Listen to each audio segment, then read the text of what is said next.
Hello students, welcome to my YouTube channel Algebra Introduction Part।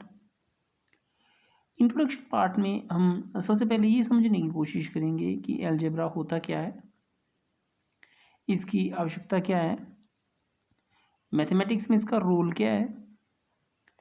तो बीज गणित जिसको हम बोलते हैं या बीजीय व्यंजकों के बारे में जैसे हमने 7th क्लास में पढ़ना है या जो आपकी जो बीज गणित है वो 6th क्लास से स्टार्ट हो जाता है। इवन 3rd क्लास से आपको जो वो बीज गणित के बारे में बताना शुरू किया जाता है। थोड़ा सा समझने की कोशिश करते हैं इस चीज़ को कि बीज गणित होता क्या है।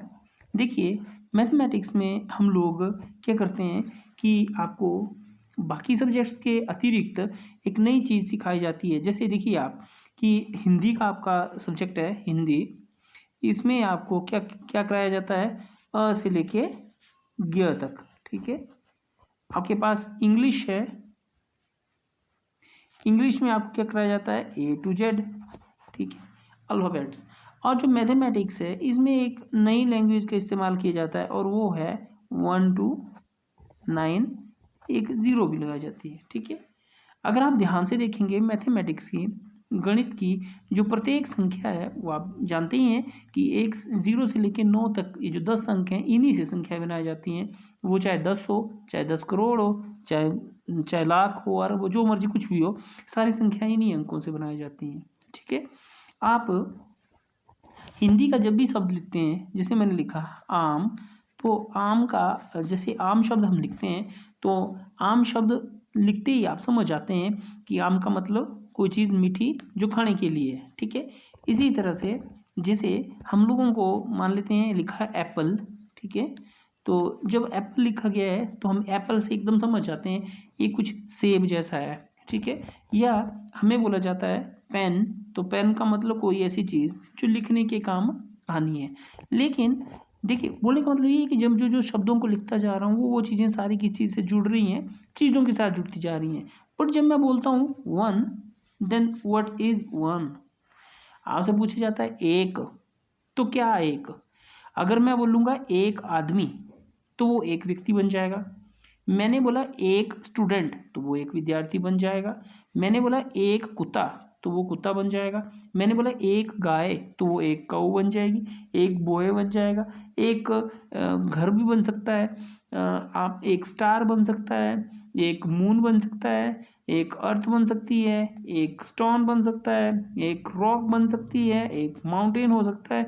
तो एक एक्चुअल में एक तब तक अधूरा है जब तक हम इसके पीछे कुछ जोड़ेंगे नहीं। ठीक है, इसी तरह से बोला गया टू, तो बोल दिया टू, तो टू क्या हुआ भाई, टू मीनिंगलेस है जब तक इसके पीछे हम लिखते नहीं है। लाइक मैंने लिखा बॉयज़ तो टू बॉयज़ हैं। ठीक है, मैं बोला गया टू गर्ल्स तो ये गर्ल्स, टू गर्ल्स।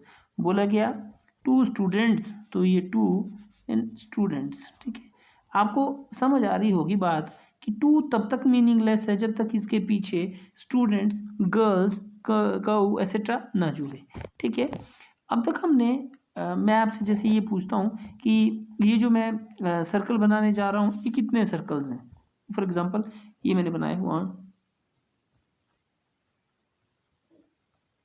ठीक है, और मैं आपको बोलूँ बताइए गिन के मुझे ये सर्कल्स कितने हैं, तो आप बोलेंगे सर ये 1 है, सॉरी आप बोलेंगे सर ये 1 है, ये 2, ये 3, ये 4, 5, 6, 7, 8, 9, 10, 11, 12, 13।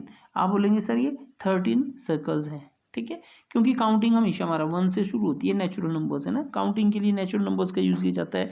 तो आप बोलेंगे सर ये 13 सर्कल्स हैं। ठीक है, लेकिन यदि इसी क्वेश्चन को मैं ऐसे कर दूं, देखिए अब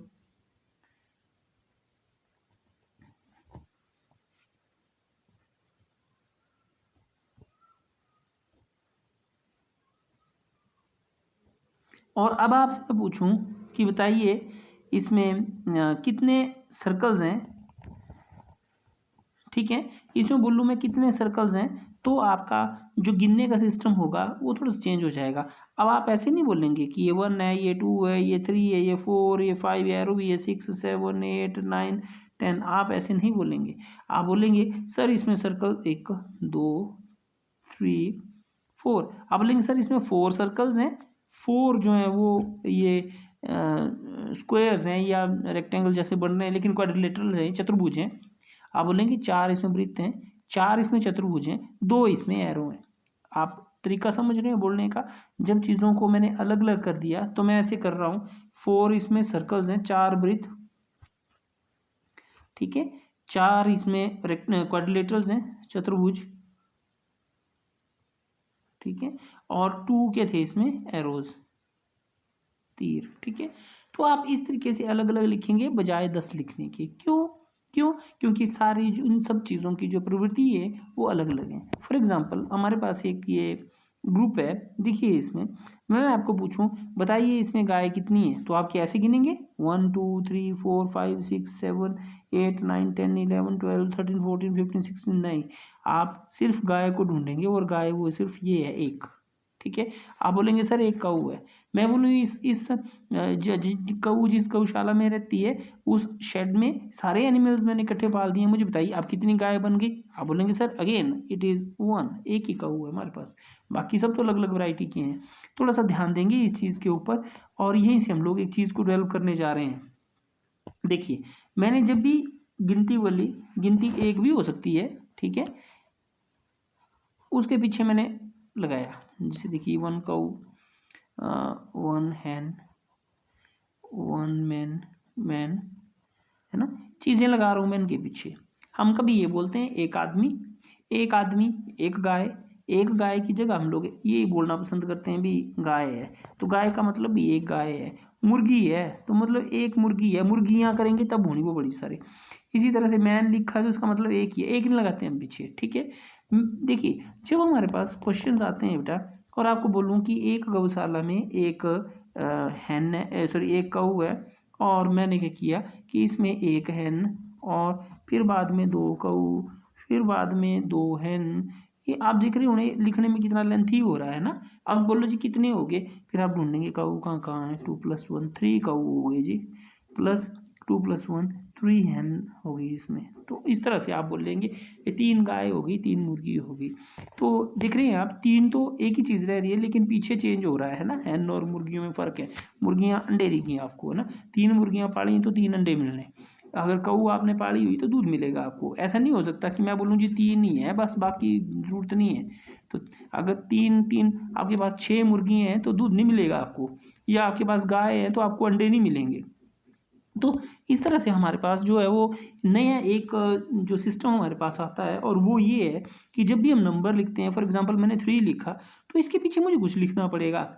तो क्योंकि चीज़ें चेंज होती रहती हैं, कभी गाय बन रही है, कभी मुर्गी बन रही है, कभी बैल बन रहा है, कभी कुछ बन रहा है, तो हम लोग इसके लिए एक नए तरह का एक नया सिस्टम जो है उसको डेवलप करते हैं, और वो ये है कि इसके पीछे हम इस तरह से चीज़ें लिखना शुरू कर देते हैं, जैसे 3x, फिर बाद में स्पेसिफाई कर देंगे कि x का मतलब गाय समझिए भाई, ठीक है।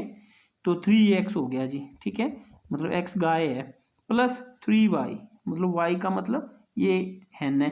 क्या इनको मैं जोड़ सकता हूँ? नहीं, ये फिर से वैसे ही रहेगा 3x + 3y, क्योंकि ये अलग चीज़ है, ये अलग चीज़ है। ये जो 3 होता है बेटा इसको बोला जाता है कांस्टेंट, क्योंकि ये चेंज नहीं होता, अचर, ठीक है। और ये जो चेंज हो रहा है इसको बोलते हैं हम लोग वेरिएबल, ठीक है, मतलब चरने वाला, बदलने वाला। तो एक ऐसी चीज़ जो बदल रही है उसको हम बोलते हैं वेरिएबल, जो चीज़ नहीं बदल रही है उसको हम बोलते हैं कांस्टेंट, ठीक है। कुछ चीज़ें हमारे पास जो समझनी है आपने, जैसे x को मैं x के साथ गुणा करता हूँ तो ये बनेगा x का वर्ग, ठीक है। x को मैं y के साथ गुणा करता हूँ तो ये xy बनेगा, इसको xy करके लिखेंगे हम लोग, ठीक है। आपके पास x² और y है तो ये x² और y रहेगा अलग करके, ठीक है। आपके पास इस तरह से है जैसे 4xy, तो इसका मतलब ये जो 4 है ये क्या है, इसका कोफिशिएंट है, गुणांक जिसको हिंदी में बोलते हैं कोफिशिएंट, ये हिंदी में बोलते हैं इसको गुणांक, और एक्स वाई क्या है, दोनों इसके वेरिएबल्स हैं, ठीक है। तो ये चीज़ हमें समझ आए। अब हम थोड़ा सा समझने की कोशिश करेंगे कि एक्सप्रेशन क्या होता है, what do you mean by expression. या हिंदी में जिसको बोलते हैं व्यंजक। ठीक है, तो व्यंजक क्या होता है?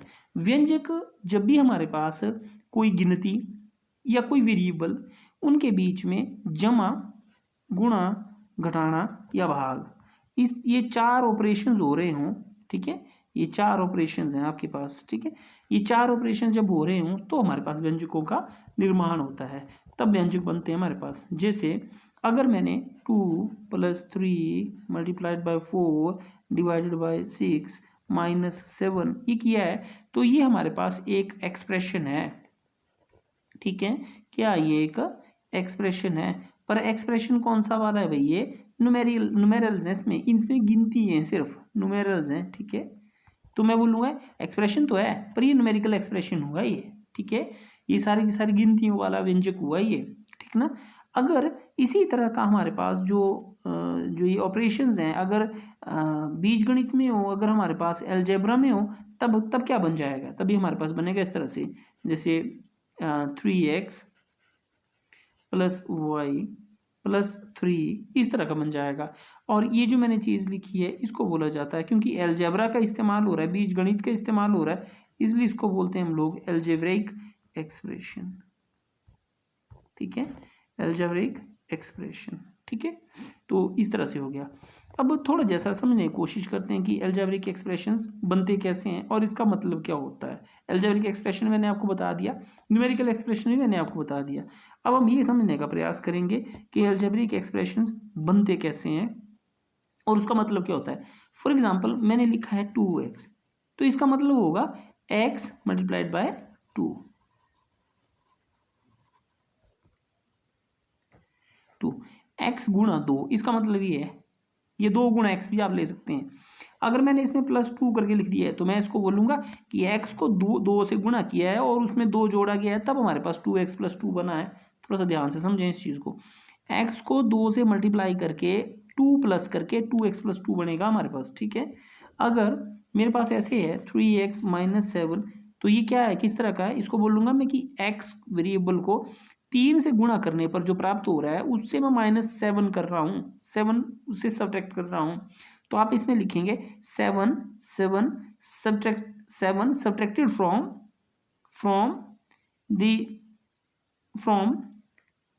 3 टाइम्स ऑफ x। ठीक है, 7 सब्ट्रैक्टेड फ्रॉम 3 टाइम्स ऑफ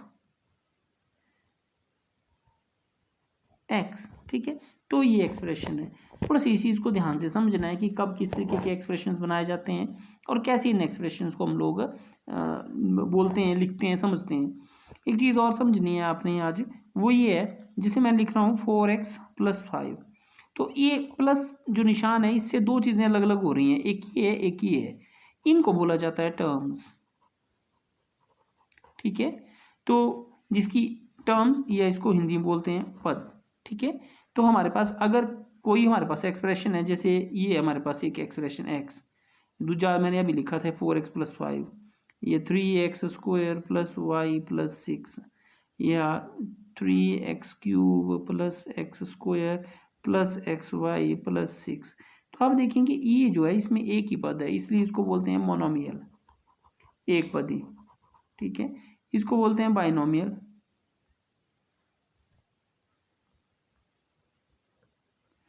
और द्विपद है ना, इसको बोलते हैं त्रिपद, क्यूबिक, और इसको बोलते हैं पॉलिनोमियल।